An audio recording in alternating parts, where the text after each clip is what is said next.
Lorsque moi, on me pose la question de savoir qu'est-ce que cela fait lorsqu'un Haïtien touche sa terre, après 400 ans, ce que cela représente, ce que cela devrait représenter pour nous. Imaginez des gens qui rentrent après tout ce processus-là, après toute cette violence-là, qu'on ne reconnaît pas. Et qu'on demande justement d'oublier. Qui suis-je? D'où je viens? Pourquoi je suis ici? Lorsqu'on est capable de regarder l'histoire avec ces yeux-là, je ne sais pas, mais je peux juste dire dans ma langue, quoi bon? Bienvenue.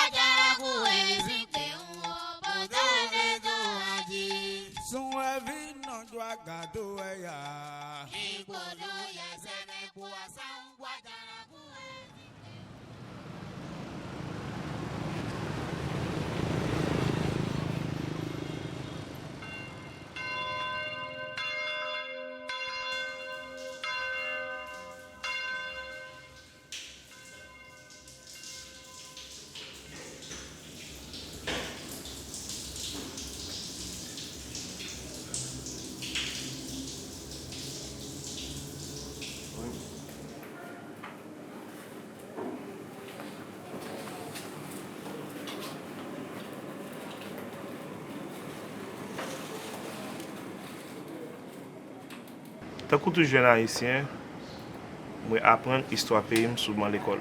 Surtout là nous à l'école et nous apprendre juste par cœur pour nous composer.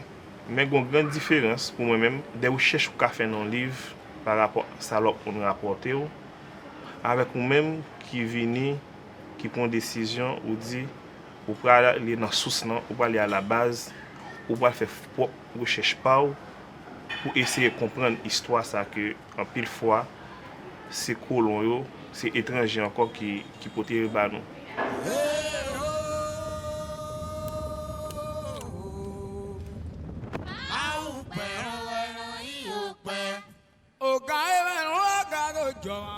On fait toute étude classique moi. On pas de chambre font mes questions de l'histoire que m'était apprendre à l'école. Mais c'est pendant que m'a grandi, il y a des bagages comme ça questionner.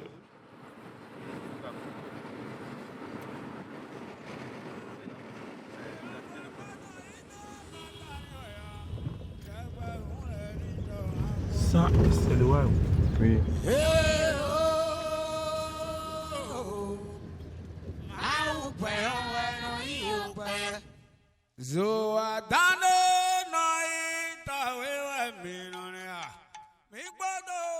Et pendant le voyage, ça, j'ai eu une chance de visiter Alada, qui est une ville qui est très répétée dans l'histoire d'Haïti, parce que c'est une ville originaire de Toussaint Louverture, parce que grand-papa était roi de tribu ça.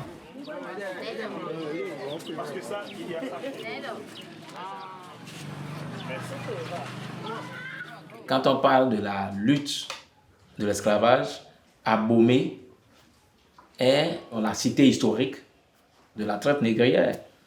Donc c'est au cours de ces luttes-là qu'une partie des Aboméens, des Dahomeyens, alors Dahomey, s'est installée à Lada. Voyez-vous? Donc c'est un peu ça, c'est de là qu'est né le nom de Adahonsa, francisé par les colonisateurs et qu'on appelle aujourd'hui Alada. Dans l'histoire, nous étudions que Toussaint Louverture, c'était petite, Gaou Guinou de avoir des Arada. Mais par contre, c'est là que seulement l'irrité. Dans l'histoire, pas nous dit, yo dit nous Alada, c'est ça écrit dans le livre là. Et là, on fait recherche où c'est Alada. Tu as étudié tout cette ouverture à l'école?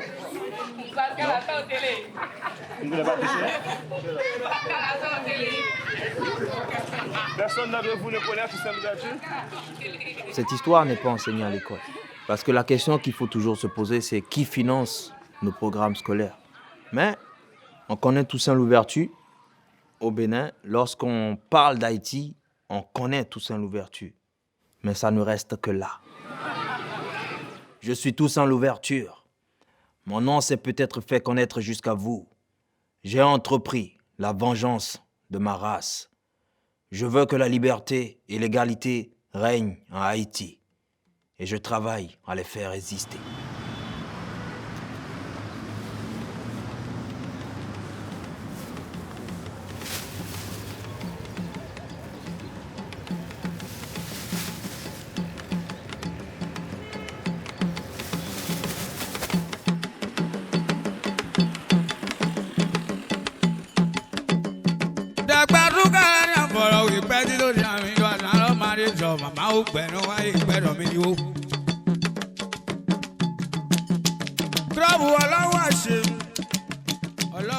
Il y a des bagages qu'on a étudié dans l'histoire ou pensé que c'était fable. Mais là où paraît, ou même ou témoin, il y a des preuves qui encore existent pour un fort que les colonisateurs ont occupé, qui l'a toujours, et des conditions infra-humaines que les gens vivent. Franchement, on m'a demandé pour qui ça monde là est aussi cruel.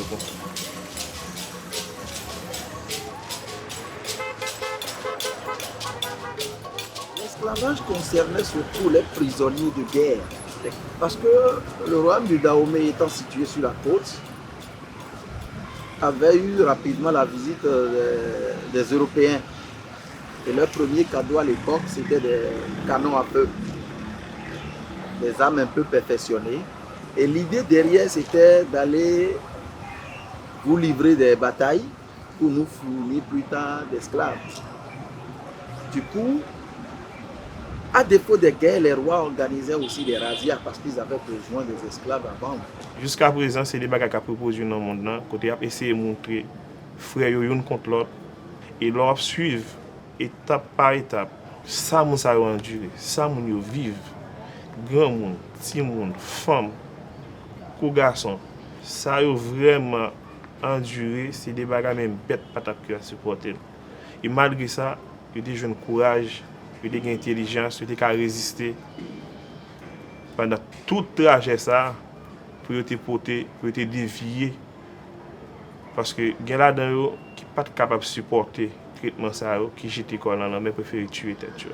Tous les mercredis nuits, Don Francisco ordonnait, les esclaves étaient faits sortir et exposés autour de l'arbre que vous avez. C'est toujours le même.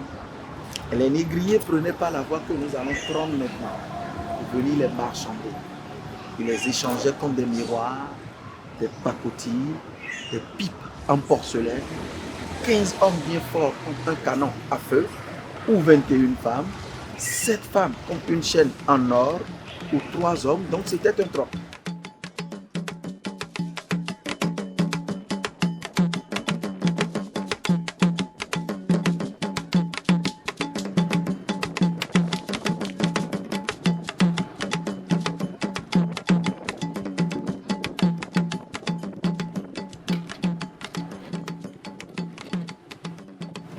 Ils avaient la première cérémonie à ce niveau.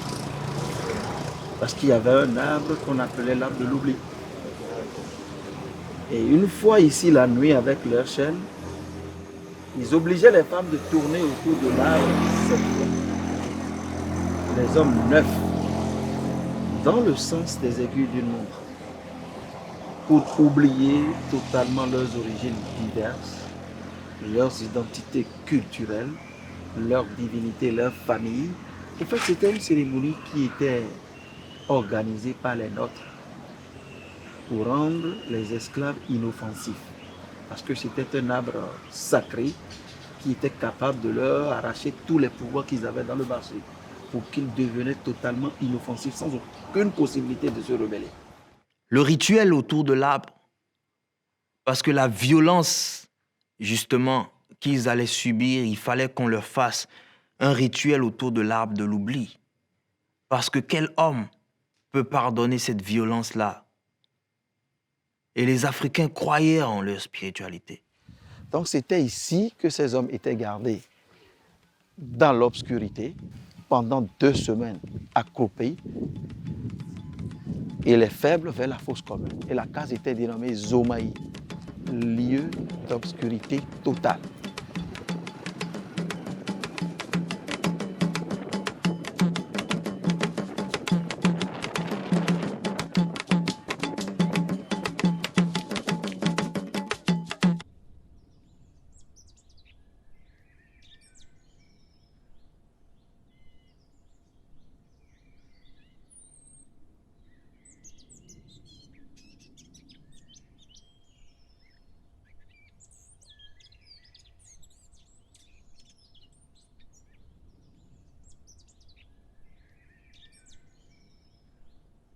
C'était ici que ces hommes étaient enterrés, vivants ou morts, quand ils étaient faibles.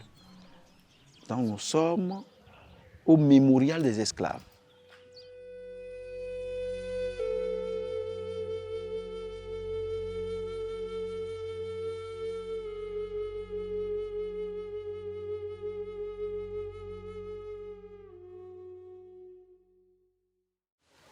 Mais ici, le tour, c'est 3 fois.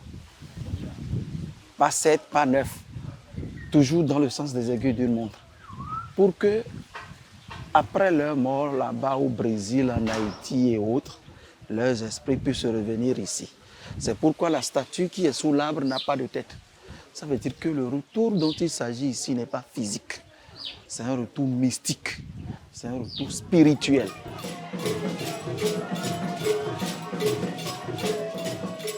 En fait, nos familles chrétiennes, mais nos familles protestantes. Papa, c'est pasteur. Moi, je vais dans l'église. J'ai toujours gagné un pile Pérez, comme craintif pour moi piler en laco. Côté qui est péricile parce que je pensais mal qu'arriver si je m'entraîne dans un espace comme ça. Mais en même temps, toujours, je dois poser, je ne veux pas blesser papa, je ne veux pas déranger mon la caille.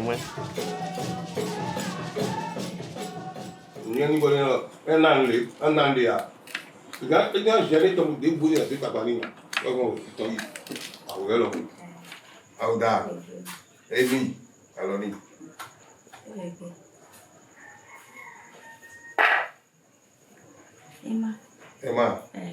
Ah. Ils t'ont accepté dans leur royaume, qui est le vaudouisant. Hein? Donc, il faut dire que tu es l'enfant du vaudou. Tu es fier. Oui.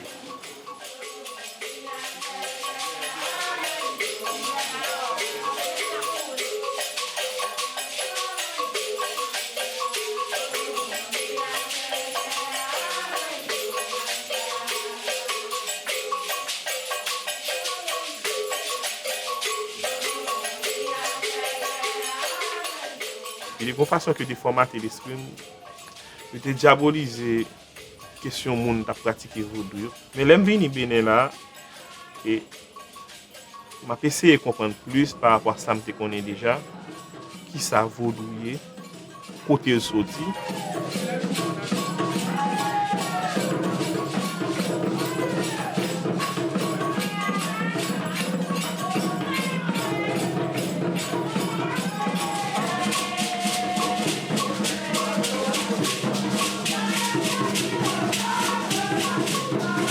Le vaudou, c'est la foi de nos ancêtres et qui a constitué une arme qui a permis à l'indépendance de ses ancêtres.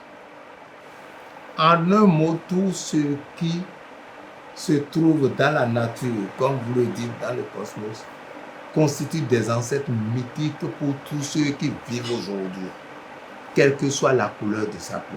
Le vaudou, c'est une religion traditionnelle d'origine béninoise qui regroupe en son sein presque toutes les divinités. Mais sur la base de ce qu'on appelle la géomancie divinatoire, les oracles, qui regroupent en dans deux catégories de classification. Il y a petit a ce qu'on appelle la géomancie dans sa phase de mathématiques. Celui qui doit consulter doit parler secrètement. Et quand l'oracle va tomber, ce qui est dans son cœur, au fond de l'oracle, on va lui dire ça. Ça, c'est le volet mathématique. Le second volet, c'est ce qu'on appelle le volet mystique. Qu'est-ce qu'on peut lui faire et il sera satisfait dans sa vie, pour rendre dans sa vie sociale. Donc, le vaudisant va être tolérant, patient.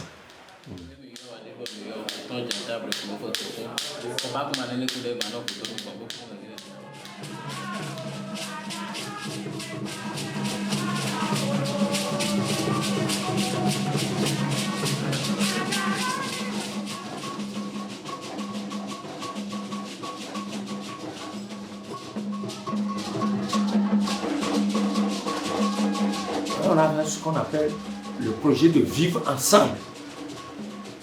Et avec toutes les confessions, on est ensemble actuellement au Bénin. C'est ça que le Nigeria nous demande. On devrait aller instaurer ça là-bas bientôt. Avec ce projet maintenant, ça dirige et ça fait une conduite sur la vie des enfants au Bénin, en Afrique et dans le monde.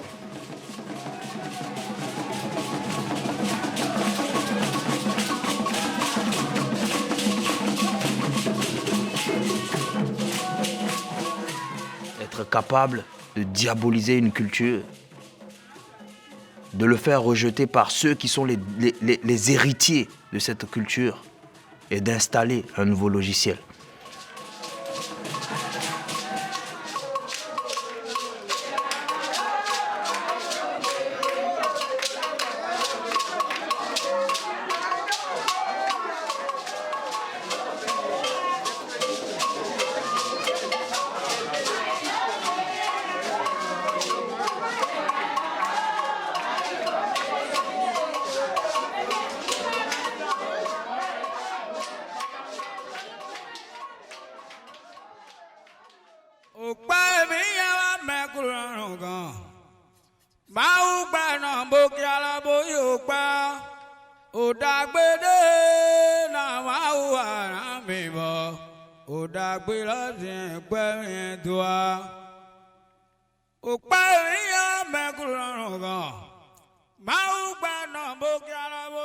Le drame de l'homme noir, c'est qu'il est devenu un imbécile de l'humanité.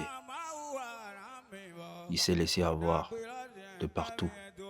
Ce que la violence du conditionnement qu'on a fait de l'homme a fait dans nos pays, ces pays pauvres, c'est qu'on a empêché l'humain même de se révolter. Le but était simple, je vous l'ai dit, diaboliser, faire en sorte que tout ce que l'homme noir a comme valeur ne soit appelé que diable. Une des plus grandes questions qu'on se pose, c'est de savoir comment est-ce qu'un nègre peut être chrétien, comment est-ce qu'un nègre peut être musulman.